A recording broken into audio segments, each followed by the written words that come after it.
Nampaknya memang kontroversi Panji Gumilang nih nggak kelar-kelar gitu ya. Betul. Dari malam aja sampai dibawa lagi pagi sama si Maria Asegaf. Itu dia. Iya. Nah, kita nampaknya harus juga kemudian memisahkan antara Ponpes Al Zaitun, Panji Gumilang dan juga NI-nya itu sendiri. Oke. Tapi bagaimana kemudian kelanjutan proses hukum yang saat ini sedang berlangsung di Barreskrim? Nah, ya di Barreskrim ini kan cuma 2 pasal ya, Mas. Betul kan? Betul. Nah, ini kita coba akan dalam. Ini sudah terhubung bersama kami ada Brigjen Polisi Ahmad Ramadan, Karopenmas Divisi Humas Polri. Assalamualaikum Pak Ramadan. Waalaikumsalam, selamat pagi Pak Karopenmas. Waalaikumsalam warahmatullahi wabarakatuh.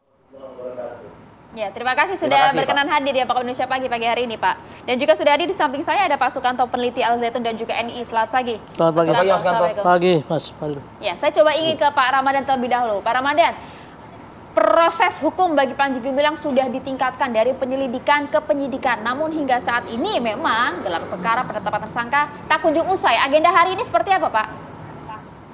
Rencananya hari ini kita akan melakukan pemeriksaan terhadap para saksi ahli ya. Jadi saksi ahli diantaranya saksi ahli agama, ahli bahasa, ahli sosiologi dan ahli IT.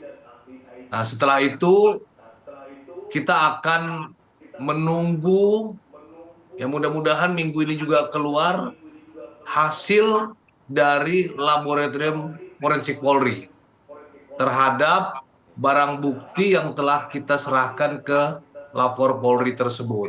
Ya. Nah, setelah itu kita lakukan gelar perkara. Gelar perkara yang mempertimbangkan pemeriksaan seluruh saksi. Sudah 19 saksi yang kita periksa, kemudian dari saksi ahli, kemudian hasil dari laboratorium forensik Polri. Nah, kita akan melakukan gelar perkara. Nah, ini perlu dipahami bahwa fokus penanganan kita adalah 2 laporan polisi dan ditambah 1 laporan polisi yang telah dilimpahkan dari Polda Jawa Barat ke kita. Jadi ada 3 laporan polisi. Fokusnya adalah laporan polisi terkait dengan dugaan penistaan agama atau penodaan agama. Nah, itu yang saat ini ditangani oleh penyidik Direktorat Tindak Pidana Umum Barreskrim Polri. Demikian, Mas Arif, Mbak Maria. Yang 2 lainnya, Pak Karopenmas, mungkin bisa disebutkan juga. Gimana? Untuk 2 pasal yang lainnya. Nah, kita melihat fakta pembuktian itu tidak hanya dari laporan polisi saja, tapi kita melihat fakta pembuktian tersebut dari analisis yang diberikan, analisis barang bukti yang diberikan berupa tayangan screenshot, rekaman-rekaman video. Nah, tentu kita menggunakan secara scientific identification. Maka barang bukti tersebut telah kita kirimkan beberapa waktu yang lalu dan saat ini dalam proses pemeriksaan.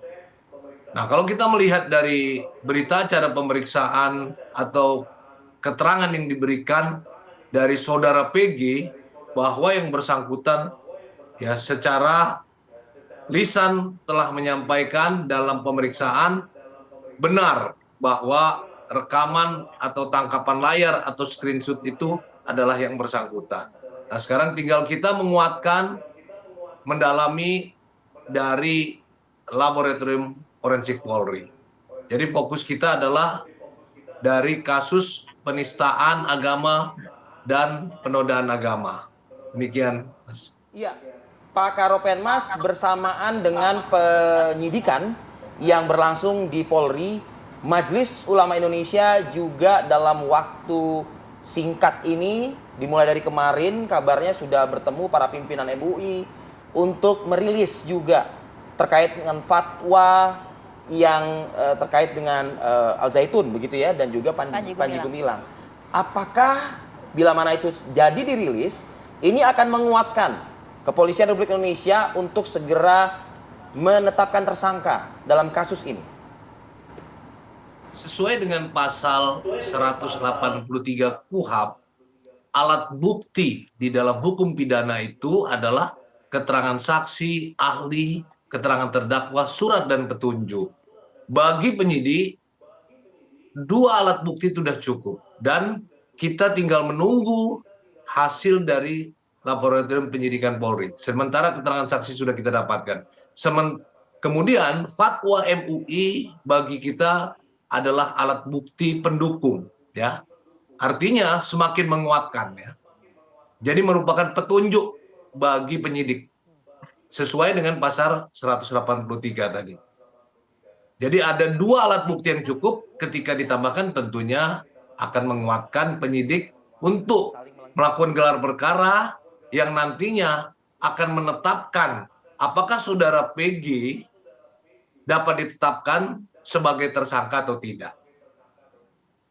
Oke, artinya hingga saat ini memang pihak Polri masih menunggu kecukupan alat bukti dari Puslap 4 dan juga bukti penguat tadi ya, salah satunya adalah fatwa MUI. Respon Anda, Pak Sukanto. Ya, kalau MUI memang sekarang melengkapi atau menyempurnakan penelitian mereka yang tahun 2002 ya. Yang jelas sepertinya permasalahan NII dan Panji Gumilang ini akan menjadi kata kunci lah.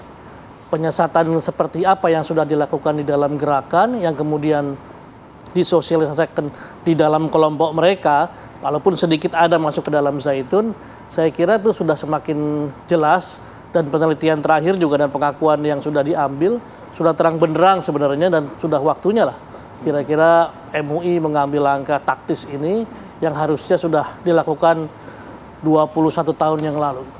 Masuk juga proses hukum saat ini masih menunggu kecukupan alat bukti dari Puslap 4. Ya harusnya bukan hanya ini saja ya. Sebenarnya kalau merespon dari Pak Mahfud MD kemarin, itu kan banyak sekali rangkaian pidana perdata yang bisa digali.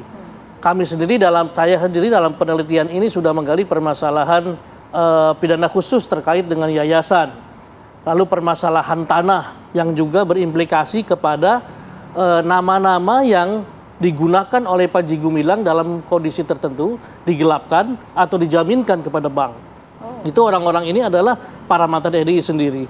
Belum lagi yang dampaknya sangat khusus pada masyarakat.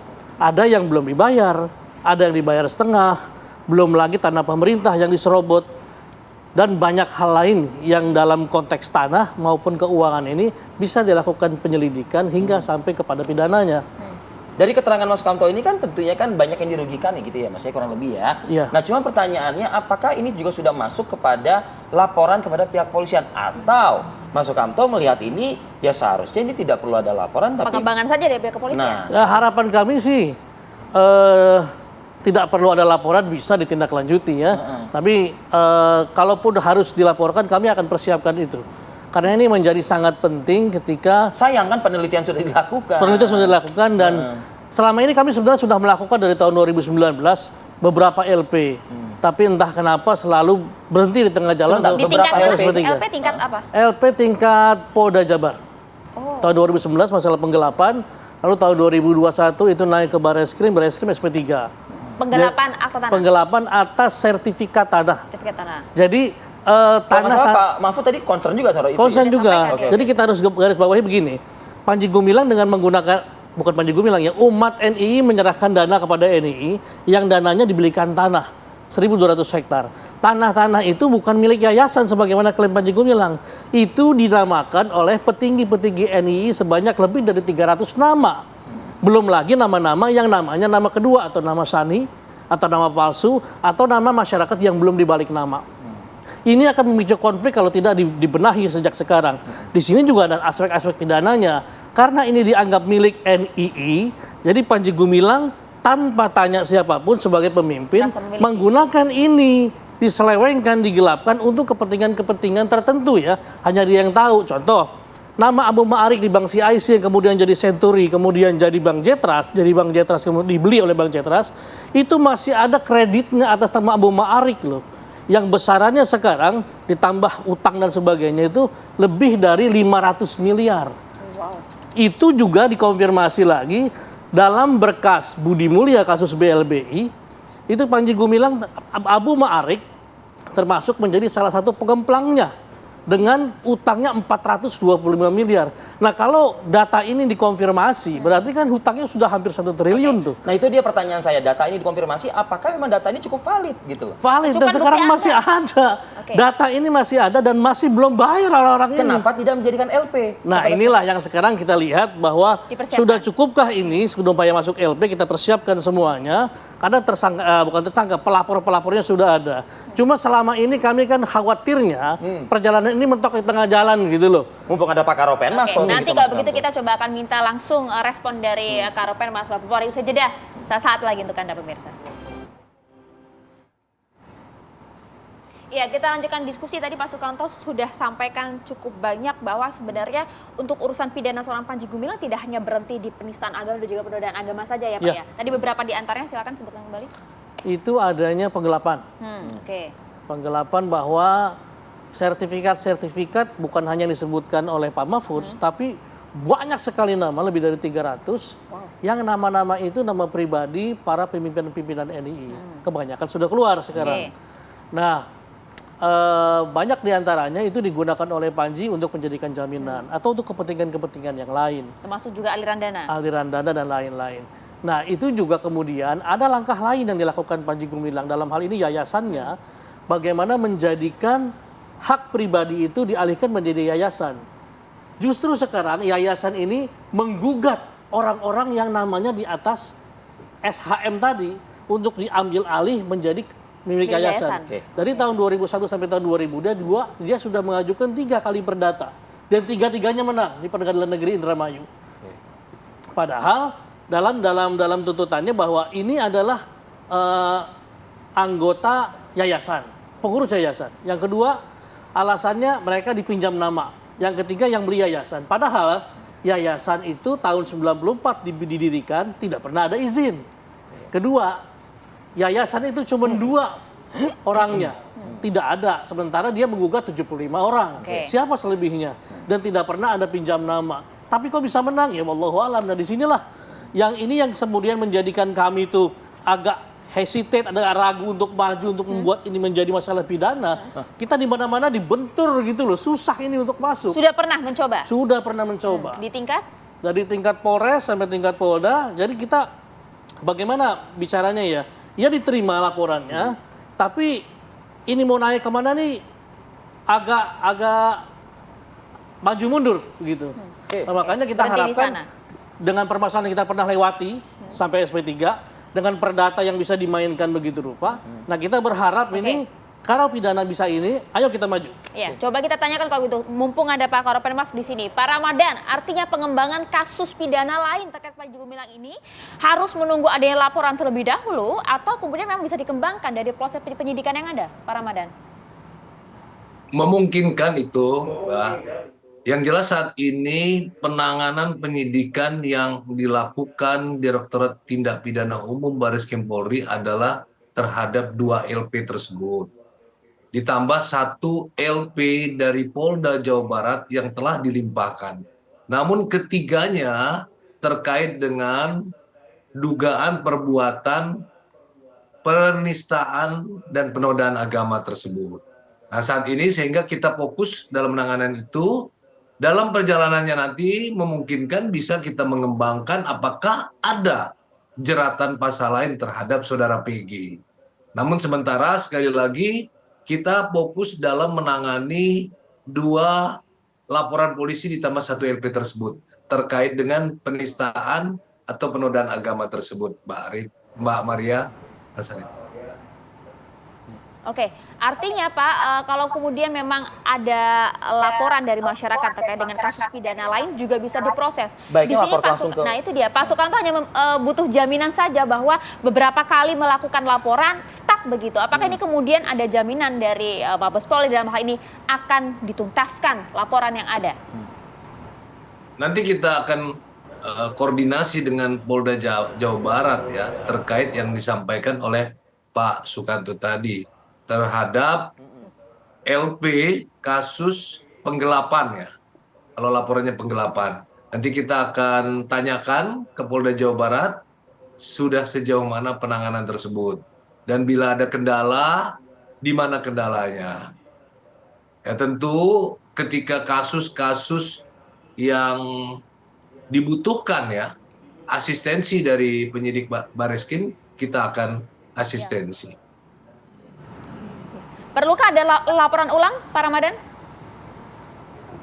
Saya akan tanyakan dulu nanti ke Polda Jawa Barat terkait yang disampaikan ya, terkait kasus tersebut, di mana kendala atau mungkin penyebab ya sehingga kasus tersebut tidak berjalan. Apakah kasus kalau tidak berjalan tentu mungkin dalam proses atau kendalanya bukti permulaan belum cukup atau bukan merupakan tindak pidana ya.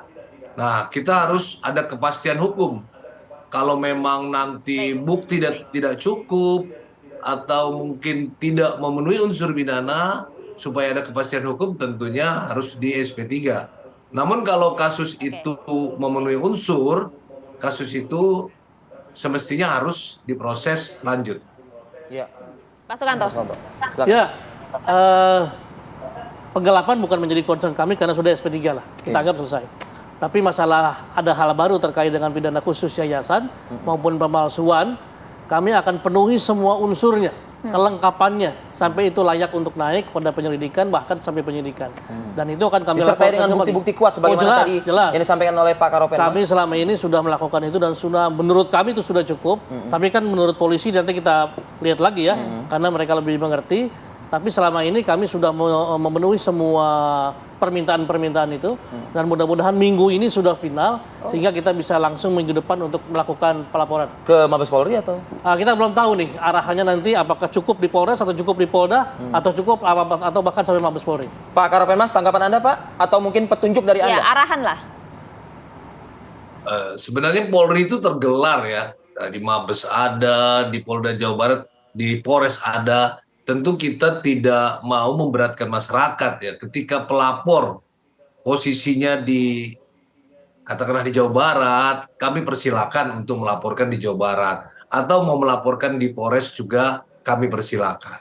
Jadi kami tidak mewajibkan untuk harus melapor ke Mabes atau ke Polda. Kami siap untuk menerima laporan tersebut. Baik, Pak Karopenmas, apakah juga nih saya mungkin beralih ke penanganan yang saat ini ditangani oleh Pidum ya, Bareskrim Polri. Apakah dengan memeriksa saksi ahli yang kita ketahui juga ada 5 orang atau sampai dengan 6 orang dari Majelis Ulama Indonesia, ini masih dirasakan belum cukup Pak, begitu? Kami akan lakukan pemeriksaan, jadi saksi ahli itu bukan saksi agama saja. Tentu saksi ahli agama Islam bisa beberapa orang, kemudian ada saksi ahli bahasa, kemudian ada saksi sosiologi, kemudian ada saksi ahli IT. Nah, ini para saksi ahli ini merupakan kelengkapan untuk menguatkan alat bukti yang dibutuhkan oleh penyidik ya, menjadi sebuah satu alat bukti, yaitu keterangan saksi ahli ya. Dan juga keterangan-keterangan dari beberapa saksi. Ada 19 orang yang telah kita periksa. Nah, sehingga ditambah lagi nanti keterangan ahli. Ya, ahli di sini juga termasuk hasil dari laboratorium forensik ya. Kemudian kita telah minta surat kepada MUI, fatwa MUI, yang juga merupakan saksi alat bukti ya, sebagai penguatan dalam pemenuhan alat bukti. Seperti yang saya sampaikan tadi, kami butuh 2 alat bukti saja untuk melakukan gelar perkara, menetapkan saudara PG ini bisa atau tidak ditetapkan sebagai tersangka. Demikian, Mas. Pak Ramadan, kalau kemudian fatwa MUI ini akan dijadikan bukti penguat untuk nanti menentukan tersangka dalam kasus ini, artinya gelar perkara baru akan dilakukan usai MUI mengeluarkan fatwanya. Begitu, Pak? Lebih kita tunggu adalah hasil dari laboratorium forensik Polri. Ya. Jadi, andaikan fatwa MUI juga belum ada, ya, dengan 2 alat bukti, kemudian penyidik melakukan gelar, bisa menentukan apakah tersangka atau tidak saudara PG tersebut. Oke, Baik. Terima kasih banyak Terima kasih Brigjen Pol banyak. Ahmad Ramadan, Karopenmas Divisi Humas Polri atas waktunya pagi hari ini. Terima kasih juga Terima Pak kasih juga Sukanto. Mas Sukanto. Terima kasih. Atas waktu juga sudah hadir. Selamat beraktivitas, bertugas Pak Karopenmas. Terima kasih. Assalamualaikum. Waalaikumsalam warahmatullahi wabarakatuh. Kalau tadi kita memantau bagaimana Karopenmas bertugas gitu. Kalau yang ini siapa yang mau dipantau lagi? Ini yang lantasnya yang akan kita pantau gitu kan. Terkait dengan operasi Patu Jaya yang diberlakukan oleh Lantas Polri ya. Ini tentunya menjadi perhatian juga. Ada 14 item yang disasar atau mungkin harus dilengkapi oleh para pengendara pengguna jalan raya. Nah. Seperti apa? Usai jeda pada berikut.